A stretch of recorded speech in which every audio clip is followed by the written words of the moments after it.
Well, I think inevitably in a lot of Western nations, you're going to have three stimulus packages. The first stimulus package introduced by governments is going to be a stabilisation package. It deals with what has been an enormous shock of putting economies into hibernation. The second stimulus package will be about trying to get consumers to come back out. The US, Australia, and most developing world economies rely on household consumption for economic growth. So the second package will be focused on that. And then the third package, which inevitably governments will have to deliver, will be focused on sustainable long-term growth, and that would probably be looking at infrastructure initiatives right around the world. So, Mr. Hoggy, how does this change the outlook for Australia? You've just heard that S&P is obviously quite concerned about the situation moving forward. What does it mean for Australia's long-run growth rate, and is a recession ultimately inevitable now? Well, I'd never say something is inevitable because during the GFC, Australia continued to have a strong economy. I remember during the Asian financial crisis, when 7 out of Australia's top 10 trading partners were in recession or depression, Australia had the fastest growing economy in the world. It's a very malleable economy, the Australian economy. It has a very strong export market with China. In fact, China is by far our biggest trading partner. But it's also got enormous investment from the United States. It'd be very hard not to dip into recession, but I think having wage subsidies is a really good initiative.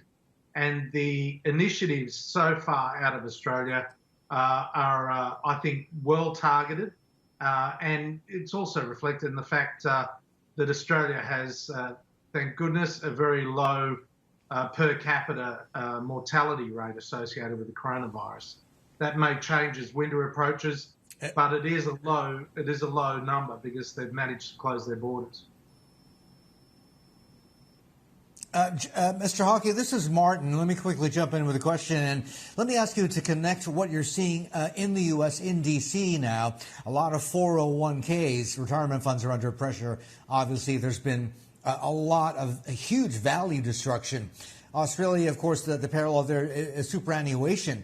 And you'll appreciate this as a former treasurer of Australia. At some stage, governments and societies are going to have this conversation. That is, look, right now, even the most fiscally conservative people are going to have to come around to the thinking that, look, we need to spend now and worry about debt and worry about the consequences later. But at some stage, you're going to have to figure, that taxes are going to have to go up, that people are going to have to literally work longer, that retirement ages may have to be pushed up, if only because retirement funds have been absolutely decimated, no? Well, I'm not so much concerned about rising taxes, because if you increase taxes, you crush economic growth. So there is a natural speed limiter in governments just increasing taxes.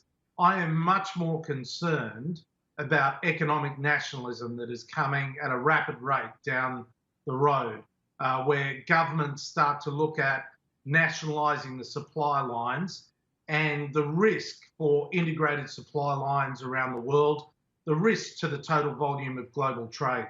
That is a much bigger threat to the sustainability of growth coming out of this period than higher taxes by any countries. Because what it does, it'll increase prices. I mean, if you nationalise your supply lines, you naturally increase the cost of the inputs to your economy. That will lead to inflation, and that will have that's at the end of the day, inflation is going to be the only way many governments are going to be able to pay off their debt. They just won't be able to do it by trying to keep low inflation and increasing taxes, because you're never going to get the growth story going. So, Mr. Hockey, let me ask you, this is not a cheeky question. I think it's legitimate. For a lot of countries in Asia, they look at Australia. It is their, literally, frankly, breadbasket, if not farm, where a lot of produce and meat and everything comes from. What is the situation in Australia now with regards to this whole risk of nationalization that you talk about? Obviously, Australia needs to feed its own people first, no? Well, Australia produces 4 times what it consumes, and it is also one of the world's biggest exporters of energy, looking at natural gas, looking at coal, uranium, and so on. So Australia has that part of its export program in place, and there will still be demand for that. The question will be, how do you get household consumption to come back? Property prices are holding up and obviously fall less than the equities markets. I think equities markets around the world are irrational at the moment. I mean, completely irrational. I don't know how you can effectively hibernate economies and the equity markets continue to increase from some of their lows. It just doesn't make any sense at all.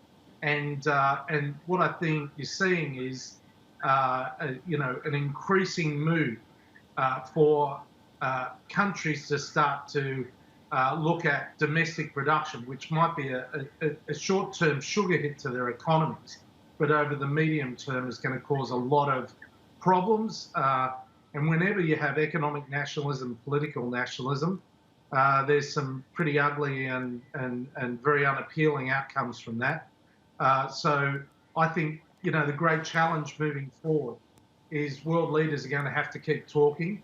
They're going to have to make unpopular decisions about keeping global trade on track. I don't think they're going to do that, and I think it's going to be a very different world coming out of the coronavirus era. No doubt about that.